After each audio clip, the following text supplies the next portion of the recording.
Before listening to today's exciting episode, I just want to introduce myself. It's Dr. Andrew Rimby.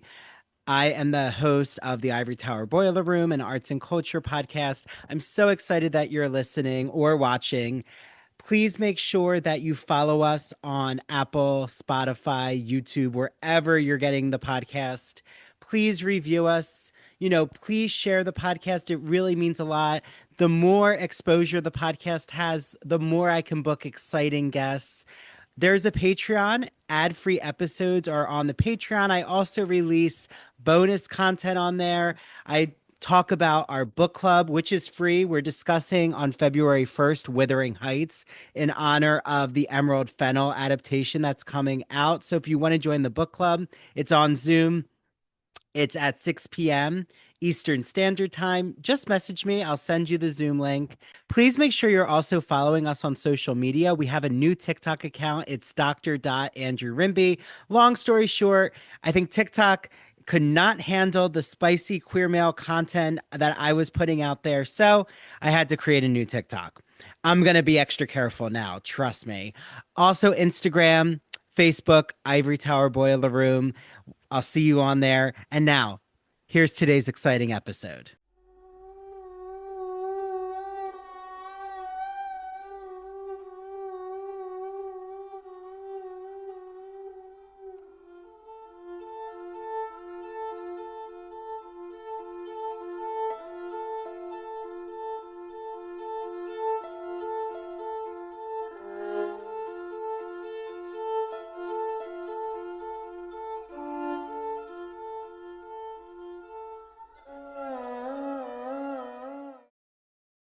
Hey, true crime friends, welcome back to another episode of True Crime in Academia. As always, I am your host, Mary DePippi. I hope you all had a wonderful weekend this weekend. I personally just relaxed for the most part, and then Sunday hung out with a couple girlfriends of mine, couple of previous coworkers, current coworkers, and you know, just got to reminisce and, let them know about all of the drama that they're missing currently, at the office. But it was a really good time and I think we went to Sabrina's Cafe in Collingswood. So if you're in the area and you know that place or were ever thinking of going to that place, I highly recommend their breakfast potatoes, their homies with the onions amazing. Definitely a top choice.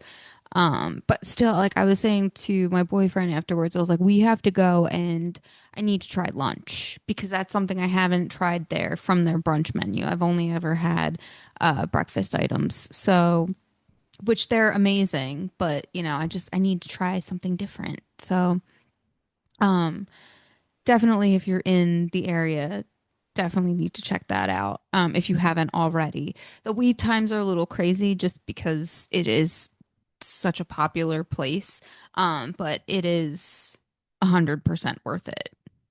And then I have no idea what this week is going to, just as none of us know what the week is going to bring. I have no idea what this week is going to bring us. I know Monday is gonna be a potentially informative day. No, not potentially. It should be an informative day, regardless of what happens. Um, find out what happens then, doing some office clean out stuff. Just getting the marketing space back to, or a closet, I should say. Going through some of the stuff that just has been sitting there that we're not using and, kind of just figuring out, do we need this? Do we not need that? Can we throw this out? Should we just keep one or two of these and, kind of work through that and, reduce the amount of just stuff that's in there and, hopefully organize it a bit better. But next Saturday, I will be seeing Andrew in the Deffert area. So excited. We're picking out stuff, dresses and things for his wedding upcoming October 3rd. So, very, very excited for that. Um, but yeah, so just a lot of things kind of going on, but yeah, just trying again, still figure out what, this all looks like with the workload and, I'm just still trying to figure everything out and trying to balance everything.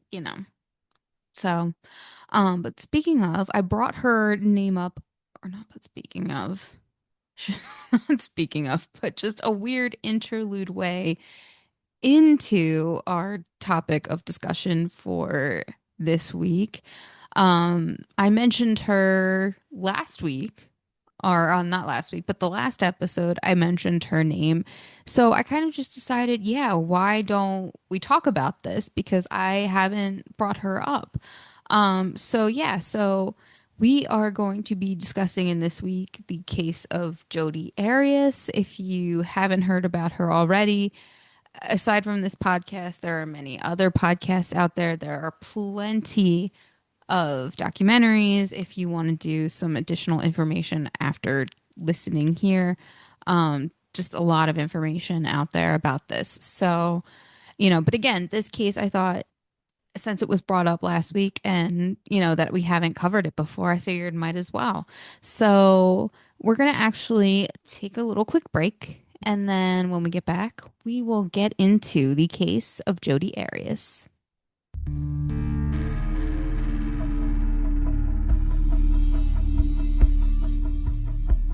The spring season is here, which means there's a new issue of the Gay and Lesbian Review called Victorian Times, all about my favorite period of literature, the 19th century.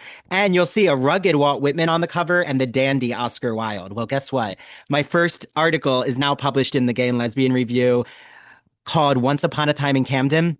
It's the intro to my book, which looks into their queer literary relationship, but also Whitman and Wilde's homoerotic poetics, and specifically what Whitman does with male same sex desire before the category of homosexuality even existed. Like, how did he even express this in his poetry? Well, you'll have to read my book to find out. Book coming soon. If you know of a publisher, let me know. I'm shopping around right now. But this Victorian issue is so special with the Gay and Lesbian Review.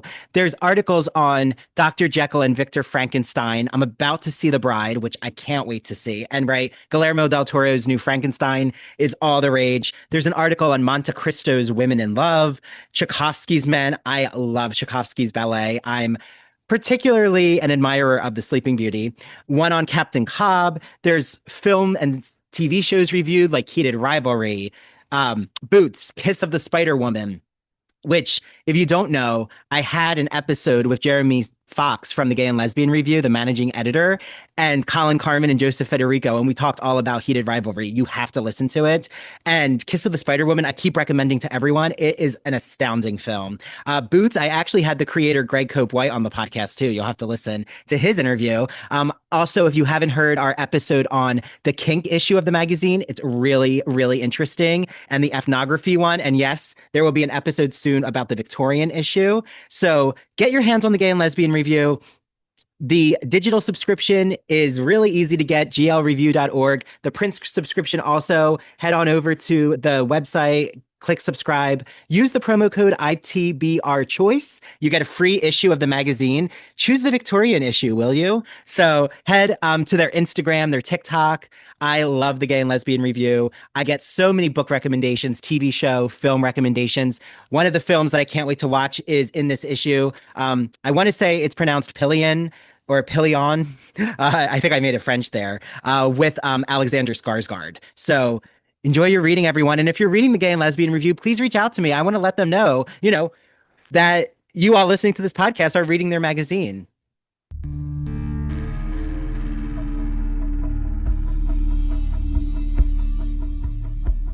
Jodi Arias was born on July 9th, 1980, in Salinas, California, to parents William Angelo Arias and Sandra D. Allen Arias.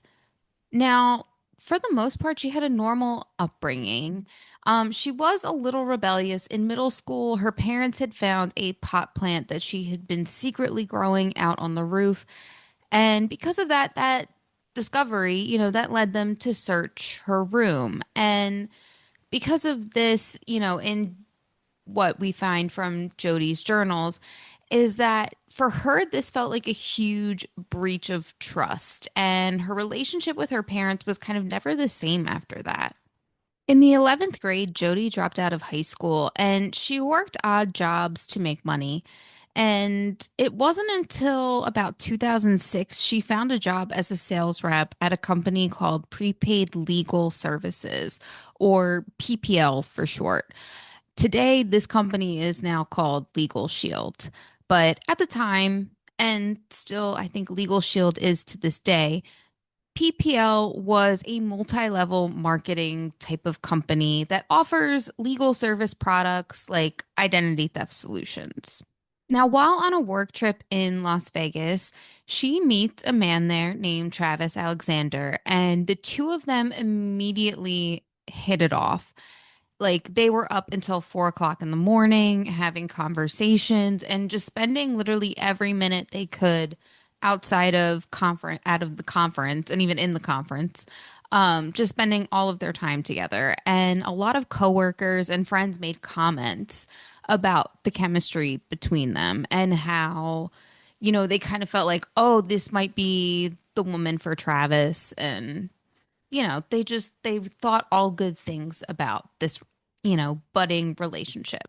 But of course, the trip came to an end and, they of course exchanged numbers before they parted ways. Now, Travis was born on July 28th, 1977 in Riverside, California. And it was said he had a really rough upbringing. His parents were addicts, and from my understanding or from my research and understanding of the research, that, his parents weren't necessarily physically abusive, but they were neglectful. Um, there were instances of not having enough food in the home, or that the food that was in the home was rotted, or, just not enough for him and his other siblings. So at the age of 8, Travis eventually went to go and live with his paternal grandparents. Now, Travis's grandmother specifically was Mormon, and she went to church regularly. And eventually, the church started to appeal to Travis. And he eventually went on to become a very well known and well liked member of his church. Aside from the church, another thing that he became really involved with was motivational speaking and using his past and his upbringing, to help inspire others. And, this eventually led to his career also at Prepaid Legal Services, or PPL. And while he was there, he did really, really well from himself. He was one of those people who really went the extra mile and was able to make a good amount of money off of this. And he was able to buy himself a house in Mesa, Arizona. And at the house, he actually was able to rent out a couple of rooms to a few of his friends. And he also had a dog, a little, I think it was a pug, from my understanding, or from my memory of the research. Now, Jodi and Travis, because they live in two completely different states, have this long-term relationship, and they mainly take vacations together as a means of spending time together. And eventually, as this relationship progresses and starts to become more serious, Jodi, because it's so important to Travis, decides to convert to Mormonism and actually makes the move a little bit closer to Travis. Now, at first, a lot of people were really happy for Jodi and Travis, and they thought they were really great as a couple. But as time went on, they started to notice that Jodi was very possessive and clingy over Travis, and not to like an annoying point, like to the point where it was actually concerning to many of his friends. There was actually one instance where a couple of the friends they were all together at Travis's house. Jodi was there, and the friends pulled him aside in one of the rooms and they were like, "Hey, look, we have these concerns about Jodi." And, one of them even made a comment like, oh, yeah, she's probably standing even like outside right now listening. And sure enough, when they go and check, she's standing right there, which obviously is not okay. And this later takes a turn for the worse.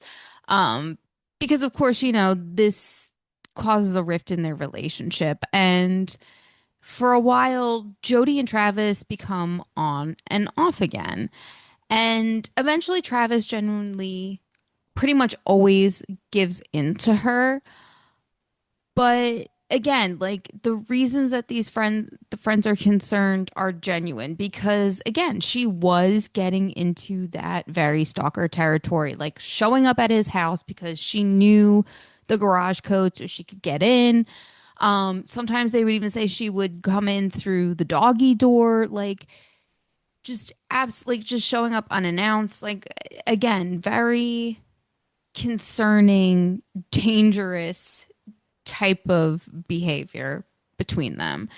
And, again, it was just very tumultuous and just Travis felt like to his friends, like he would say that like he was addicted to her and like for some reason he couldn't quit her and was kind of the main reason why he was always going back to her. Now, at some point though, he did try to date other women in the church. But of course, with Jodi's behavior, she was doing everything she could to sabotage them, including sending threatening text messages from quote unquote unknown numbers, and again, like I said, showing up unannounced while he's having a date and a girl at his house, things like that. So, it wasn't necessarily always working out for him, but eventually she did start to date other people. And she started seeing someone else that they had worked with and had started making plans to go and visit them in Salt Lake City in June of 2008.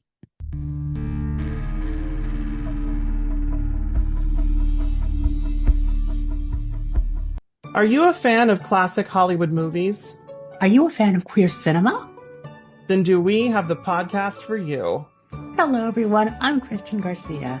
And I'm Luke Delmar. And we are your hosts of That Old Gay Classic Cinema, where we take a look at some of the greatest films of all time and analyze them through a queer theoretical lens. Let's be honest. LGBTQIA plus people have been a part of Hollywood since its inception, and this podcast celebrates those artists and entertainers of yesteryear while also taking a closer look at the queer-coded characters and stories in classic Hollywood films long before queer representation entered the mainstream. So follow us down the road of classic cinema as we give you a guide to some of the films that touched our hearts, brains, and even gave us courage to be ourselves. You can listen to That Old Gay Classic Cinema wherever you get your podcasts, and be sure to follow us on Instagram, YouTube, and TikTok. All right, listeners, we're ready for our close-up.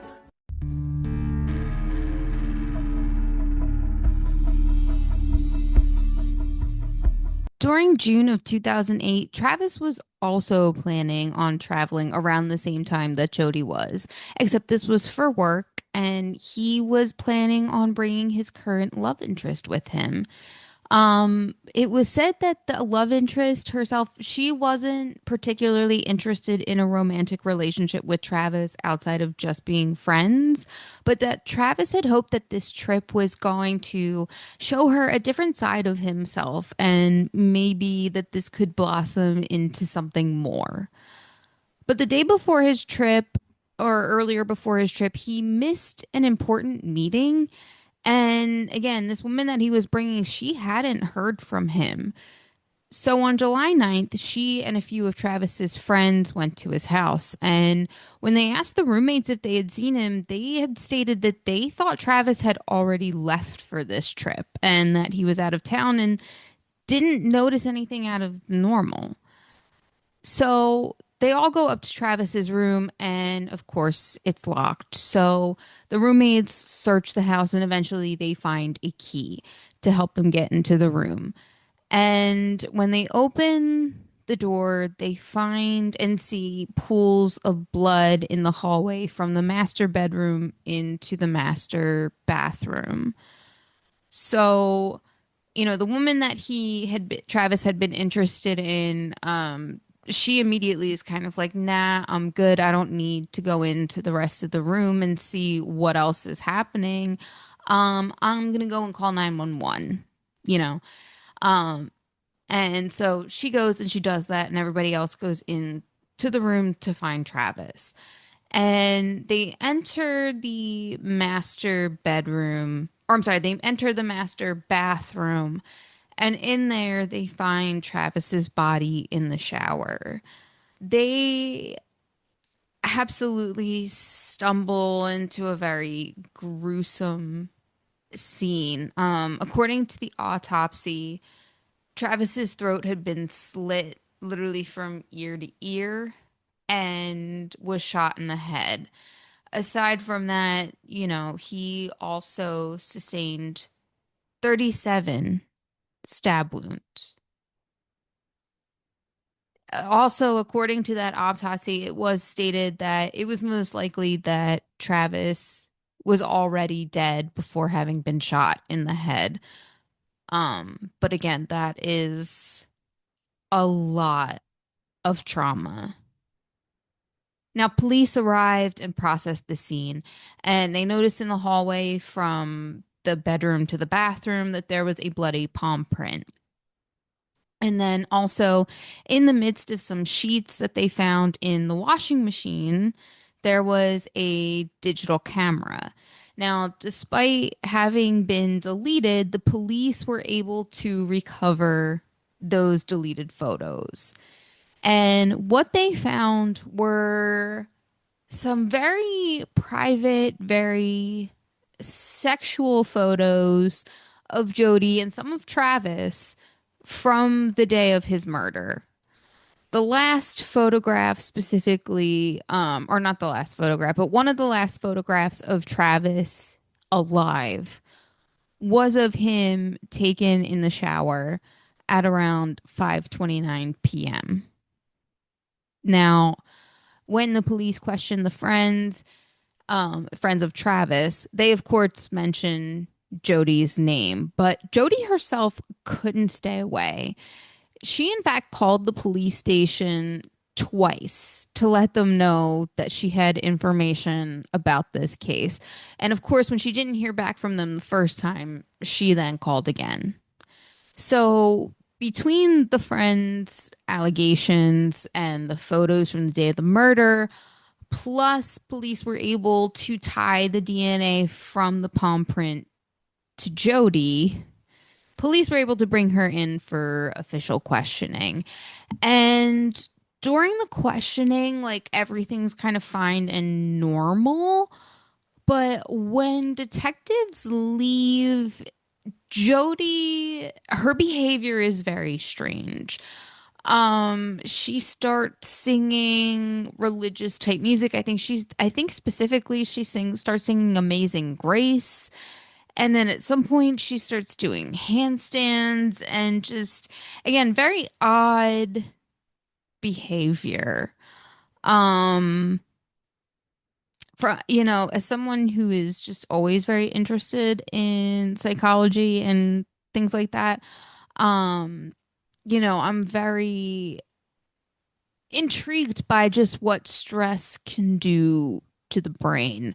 Because I feel like her responses are clearly stress induced. But again, just the way that she handles that and seems to have no kind of like regard for the fact that people are most likely watching her.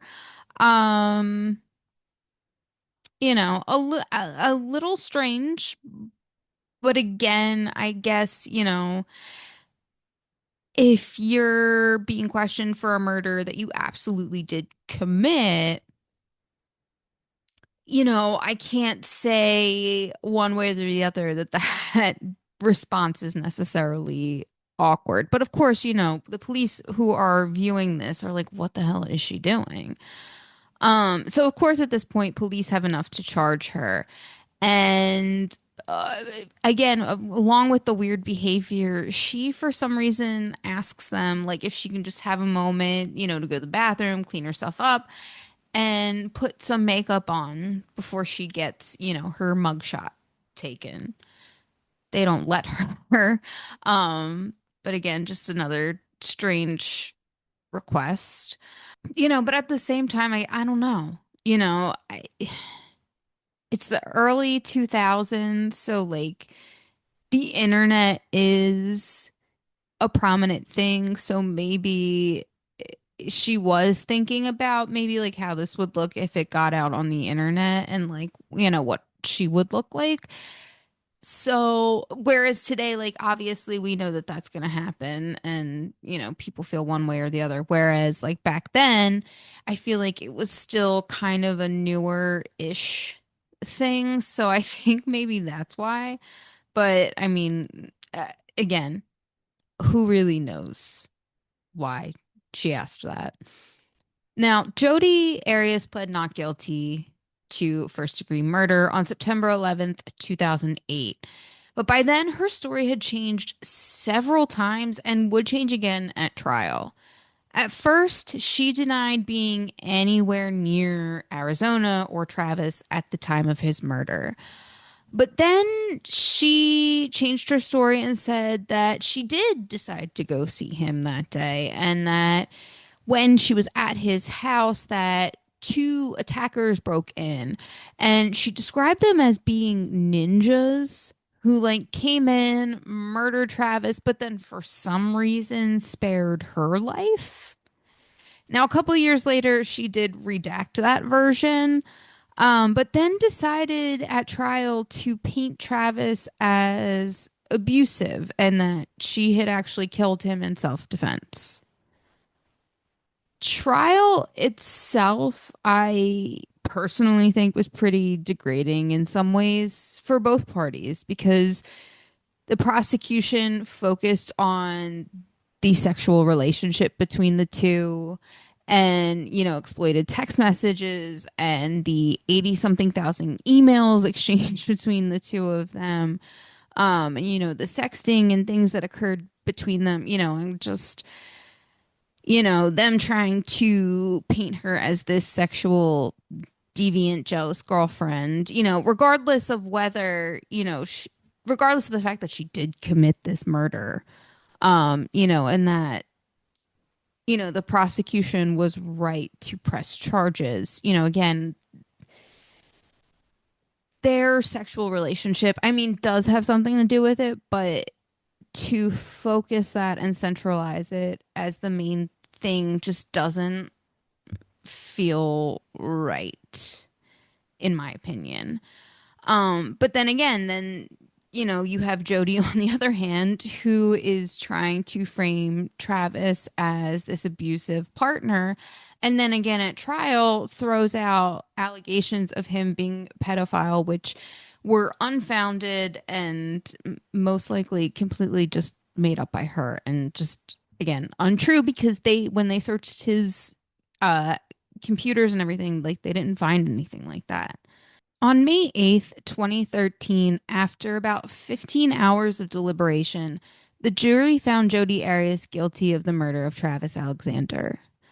Now, on May 22nd, Jodi was able to give a statement and basically plead for a life sentence versus the death penalty. And actually, from what I've learned, the formal term for that is called an allocation. But in this, she basically doubled down on her domestic violence claims against Travis, which again were unfounded. I'm not saying, I don't want to say I don't believe that that's possible because that is in the realm of possibility. However, it doesn't mean that you murder someone, right? Um, but again, because of how much her story changed, and it just feels like, to me personally, it feels like she just went with the one that would stick more and maybe give her more sympathy. Um, and again, with this statement, like it did when if you can, it's on the internet. If you search it on YouTube, like it's just very disingenuous. when she's giving this. And it's almost like a slap in the face to actual domestic violence victims. But again, like I said, she doubles down on these claims and she holds up a shirt that's just a plain white t-shirt with the word survivor across it. And she tells the jury that she's going to sell these shirts from prison, like make these shirts and sell them from prison and donate the proceeds to domestic violence victims. However, though, again, there is no information out there that supports that that's even what she's doing. And based off of the limited to no information, I'm guessing it's not true.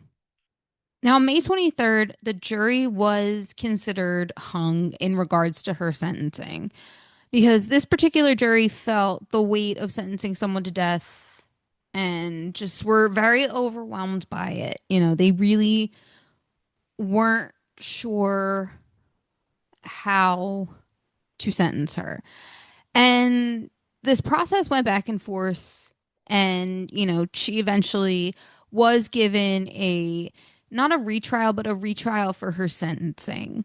And that took place on October 21st, 2014. And in this one, the jury was deadlocked. Again, they could not really make a decision as to whether she deserved life in prison or whether she deserved the death penalty. But eventually, she was finally sentenced to life in prison without the possibility of parole on April 13th, 2015. Now, since then, she has made several attempts to try and appeal this, even as recent as the beginning of this year. She stated she is looking for new counsel on this case. I have not seen anything that states what's going on with that as of yet. So I'm guessing it really hasn't gone too far. But yeah, so hopefully that's the last we have to hear from her. I really don't think we need to hear any more from Jodi Arias. I think she had her moment. Um, she this is her quote unquote claim to fame, for killing someone that she was dating. So yeah. A lot of layers to this. And just overall a very, very interesting case. So that is all I have for you, my darlings. Please don't forget to follow True Crime in Academia on social media at True Crime in Academia on Threads and Instagram. Also, don't forget to become a subscriber at patreon.com/Ivory Tower Boiler Room. You can get this episode and all other True Crime and Academia episodes ad-free. That is all. Again, that's all I have for you guys. So until next time, I hope you all have a wonderful rest of your week, and I will see you all later.